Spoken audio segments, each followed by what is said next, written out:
যখন কোনো জায়গায় বসলেন, অপ্রয়োজনীয় অনেক কথা হয়ে গেছে, ওঠার আগে বলবেন সুবহানাকা আল্লাহুম্মা ওয়া বিহামদিক আশহাদু আল্লা ইলাহা ইল্লা আনতা আস্তাগফিরুকা ওয়া আতুবু ইলাইক। বাস, আপনার এই বৈঠকে যদি কোনো অপ্রয়োজনীয় কথা হয়ে যায়, আল্লাহ পাক সেটা মাফ করে দিবেন ইনশাআল্লাহ। এটা মা বোনদেরকে শেখাবেন, কারণ তাদের এটা বেশি প্রয়োজন।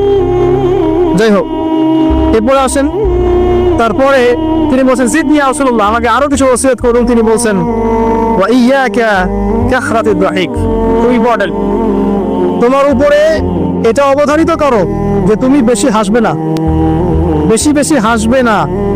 সূরা তাওবার মধ্যে একটা আয়াত আছে, তারা বেশি বেশি হেসে নিক, অচিরে তারা এমন অনেক বেশি কান্নাকাটি শুরু করবে। তারা হেসে নিক, অচিরেই তারা অনেক বেশি কান্নাকাটি শুরু করবে। নবী সাল্লাল্লাহু আলাইহি ওয়াসাল্লাম হাদিসে বলেছিলেন, তোমরা যদি জানতে আমি যা জানি, আল্লাহর পক্ষ থেকে আমি যা জানি, তোমরা যদি তা জানতে, তাহলে তোমরা একটা মাঠে একত্রিত হয়ে যেতে, স্ত্রী সহবাসও ছেড়ে দিতে, স্ত্রীকে ছেড়ে দিয়ে একটা মাঠে একত্রিত হয়ে যেতে এবং সেজদায় পড়ে কান্নাকাটি শুরু করতে। তোমরা যদি জানতে আমি যা যা, তোমরা সেটা জানো না।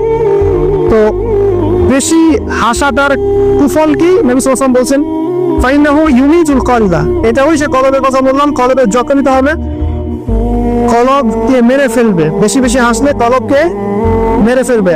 আবার এখন থেকে কিছু ব্যায়ামের অ্যাসোসিয়েশন বের হচ্ছে, এরা সবাইকে হাসায় হো হো করে, এরা সবাইকে হো হো করে হাসায়, বলে জোরে জোরে হাসলে হার্টের অসুখ কম হয়।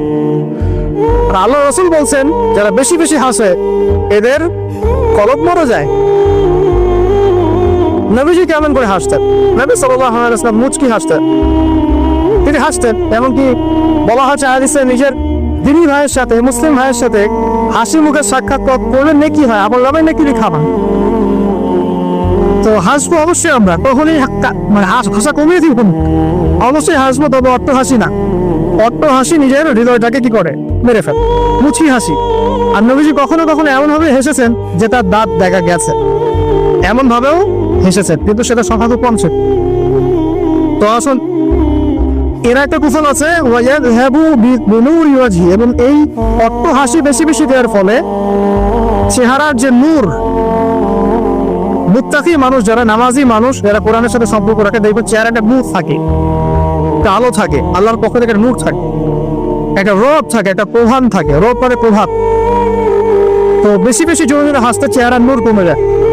একটু খেয়াল করে দেখবেন, আপনি 5 ওয়াক্ত সালাত জামাতের সাথে পড়ার চেষ্টা করেন, নিয়মিত তাহাজ্জুদে উঠতে অভ্যাস করেন, দেখবেন ফজরের ওয়াক্তের দিকে আপনার চেহারা দিয়ে কিছু একটা নূর বের হচ্ছে।